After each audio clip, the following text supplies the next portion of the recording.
پاکستان کے خلائی میدان کے حوالے سے بڑی خبر سامنے آ گئی۔ پاکستان اہم سنگ میل کو حاصل کرنے کے قریب پہنچ گیا۔ چین کے ساتھ خلائی اسٹیشن پر پہنچنے کا مشن پہلا پاکستانی خلاباز کیسے منتخب ہوگا؟ خلابازوں کے انتخاب کے بعد کیا ہوگا؟ دو خلابازوں میں سے ایک مشن پر کیوں بھیجا جائے گا؟ پاکستان اور چین کے درمیان خلائی تحقیق پر معاہدہ طے پا گیا۔ خلابازوں کا مشن کب روانہ ہوگا؟ پاکستان کو خلائی تحقیق کے میدان میں کیا فوائد حاصل ہوں گے؟ خلائی تحقیق کے ماہرین اس بارے میں کیا رائے رکھتے ہیں؟ اس ولاگ میں ان تمام اپڈیٹس پر بات کریں گے۔ آپ دیکھ رہے ہیں 92 نیوز ڈیجیٹل اور میں ہوں آپ کے ساتھ کنزا بشیر۔ ویورز، پاکستان کا خلائی تحقیقاتی ادارہ سپارکو چین کے اشتراک سے اکتوبر یا نومبر 2026 میں اپنا پہلا خلاباز چین کے خلائی اسٹیشن پر بھیجے گا۔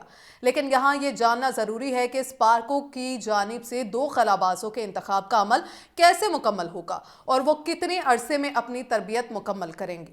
سپارکو کے director general technical Muhammad Usman صادق نے اس بارے میں میڈیا سے بات کرتے ہوئے کہا کہ سپارکو کے خلاباز کے لیے انجینئرنگ یا سائنس کے شعبے میں سے امیدواروں کا انتخاب اکتوبر تک مکمل کر لیا جائے گا، جس کے بعد دونوں پاکستانی خلاباز چین کے ایسٹروناٹ سینٹر میں تربیت حاصل کریں گے۔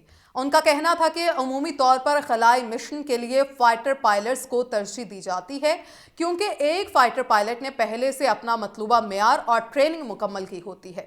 تاہم اب ٹیکنالوجی کے زیادہ ایڈوانس ہونے سے سائنس، ٹیکنالوجی اور انجینئرنگ کے شعبے سے ماسٹرز اور پی ایچ ڈی کی ڈگری رکھنے والے عام شہری بھی خلاباز بننے کے اہل سمجھے جاتے ہیں۔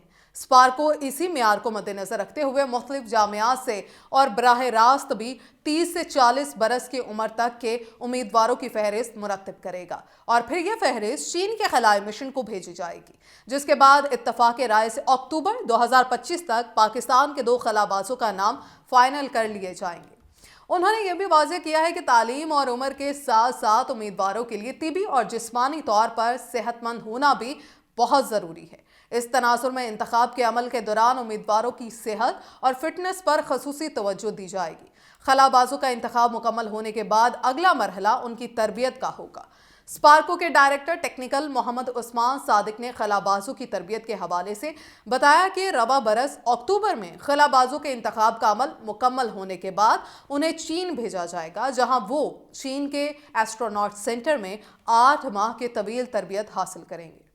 سپارکو کی جانب سے پاکستان بھر سے امیدواروں میں سے صرف 2 کو پاکستان کا پہلا خلاباز بننے کے لیے چنا جائے گا۔ تاہم ان 2 میں سے بھی ایک خلاباز کو ہی آئندہ برس اکتوبر نومبر تک چائنا اسپیس اسٹیشن CSS سے خلائی مشن پر بھیجا جائے گا۔ محمد عثمان صادق نے 2 میں سے ایک خلاباز کو مشن پر بھیجنے کی وجوہات بیان کرتے ہوئے کہا کہ عالمی سطح پر کسی بھی خلائی مشن کے لیے 1 سے زیادہ خلابازوں کو تربیت دی جاتی ہے، کیونکہ اگر ٹریننگ کے دوران یا اس کے مکمل ہونے کے بعد بھی کوئی ایک خلاباز بیماری یا کسی اور مسئلے کا شکار ہو جائے تو اس صورت میں مشن کو ملتوی ہونے سے بچانے کے لیے ایک اور مکمل تربیت یافتہ خلاباز کا ہونا ضروری ہے۔ ان کا کہنا تھا کہ دونوں خلابازوں کو ایک جیسی ٹریننگ دی جائے گی۔ تاہم خلائی مشن کی لانچنگ سے قبل مجموعی حالات اور معیار کو مد نظر رکھتے ہوئے ایک خلاباز کو مشن پر بھیجا جائے گا، جبکہ دوسرا خلاباز متبادل کے طور پر ہمارے پاس ہی موجود رہے گا۔ اس سے قبل گزشتہ ہفتے خلائی ترقی کے اہم سنگ میل کے طور پر پاکستان کی خلائی ایجنسی سپارکو اور چین کی مینٹ اسپیس ایجنسی کے درمیان باہمی تعاون کے معاہدے پر دستخط ہوئے تھے، جس کے تحت ہی پاکستان کے پہلے خلاباز کو تیانگونگ چینی خلائی اسٹیشن کے مشن پر روانہ کیا جائے گا۔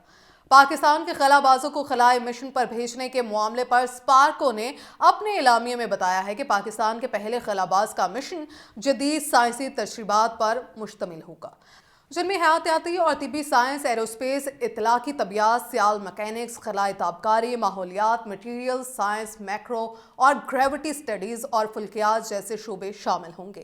اعلامیے کے مطابق چین کا اسپیس اسٹیشن جدید تجرباتی سہولیات اور بیرونی آلات سے لیس ہے، جو ان شعبوں میں وسیع تحقیق کے مواقع فراہم کرتے ہیں۔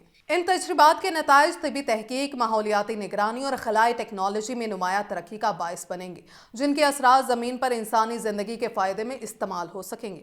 خلائی تحقیق کے ماہر سائنسدان ڈاکٹر قمر الاسلام سمجھتے ہیں کہ چین مختلف عالمی ممالک کی طرح پاکستان کو بھی اپنے خلاباز چین کے اسپیس اسٹیشن بھیجنے کا موقع فراہم کر رہا ہے، جہاں مختلف قسم کے تجربات کیے جاتے ہیں۔